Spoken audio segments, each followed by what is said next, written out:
Let me show you how I made the soccer ball cake. First, I will fill the base 1/3 full with compound chocolate that will harden and form a solid base for my sphere cake. I learned this technique from Sugar Geek Show. Then I build the cake inside the pan that's wrapped with plastic wrap and smooth out the top with some of my ganache. This is 1/2 of the sphere cake.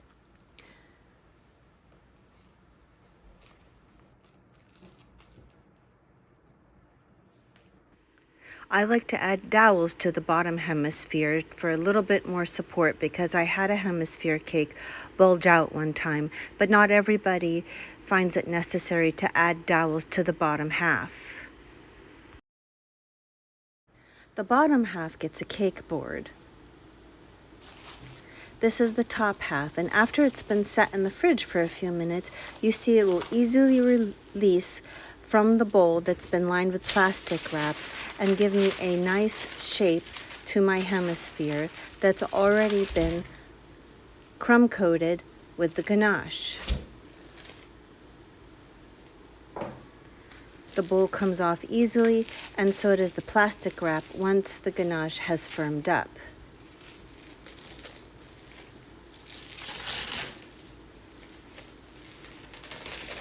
This way, most of my work is done already, and all I have to do now is flip out the bottom half that has the hardened chocolate base and the cake board. So the left one is my base and the right one is my top. There are a few defects that I'm easily going to fill with some extra soft ganache. But as you can see, now that I already have my shape in place, smoothing out the rough bits is going to be super easy. This is a vegan ganache, by the way, made with coconut cream in 1.5 parts chocolate to 1 part coconut cream. I'll do the same with my bottom hemisphere that has the cake board in place.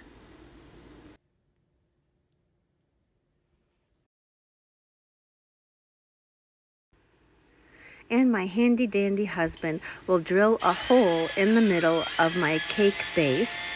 These are drill bits that I reserve specifically for my cakes and for nothing else.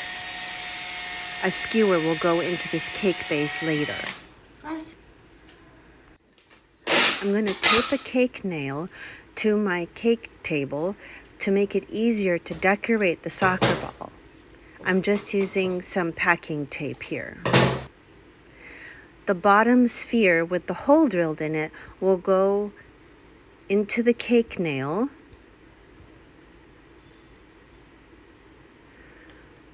followed by a bit of ganache on the board, and then the top hemisphere goes on. You see, most of my work is done, and now all I need to do is a bit of scraping and smoothing. This is another reason why I love to use ganache so much, because I can easily scrape off the extra rough bits of ganache without having to go back and forth in the fridge like you would with a buttercream. So here I'm going to continue just smoothing my ganache down until I'm happy with the shape.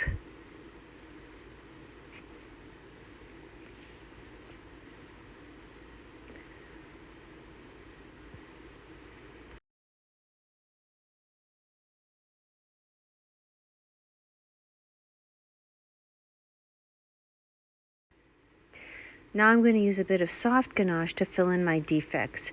As you can see, this sphere cake is already looking almost perfect.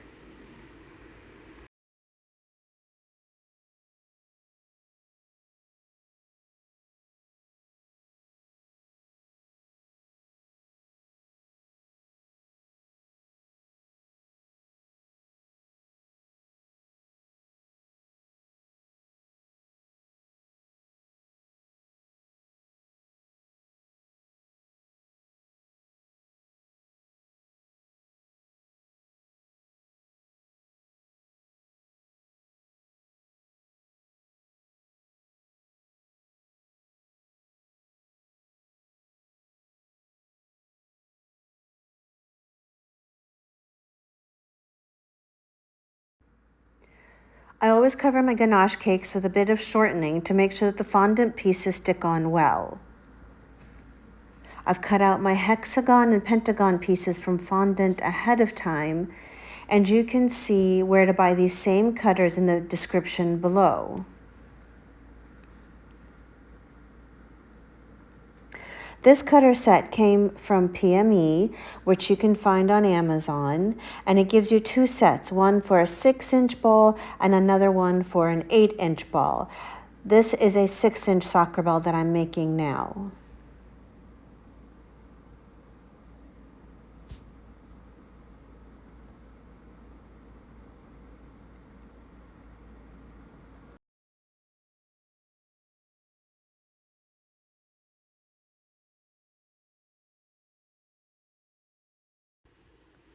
And I'm happy with that, aren't you? But here comes the next part. The base is a pistachio cake that is vegan, along with a pistachio Aquafaba Italian meringue buttercream. And so this is going to form the grass. As you can see, my daughter has decided to contribute with a doll in the foreground. And here she is, making her debut, 7-year-old Samira.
I'm using a grass tip here, which, by the way, I always struggle with. I can never form perfect grass.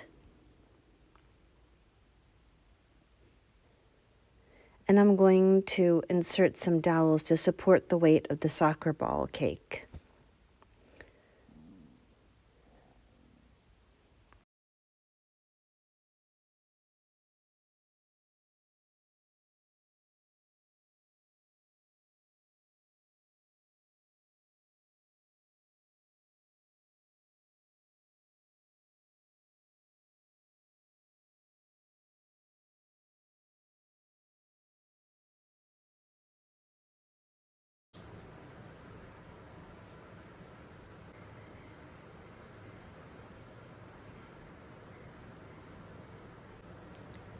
So now I can easily lift the cake off the cake nail and set it in the skewer on the grass. Although in hindsight, I should have made the skewer a little bit longer, taller.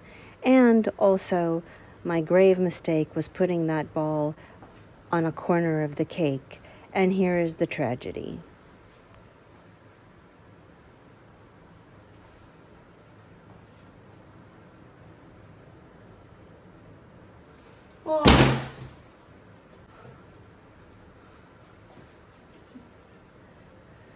I don't know how I didn't panic more when I saw this happen, but thank goodness I was able to repair it with not too much damage to the cake and set it in the middle this time.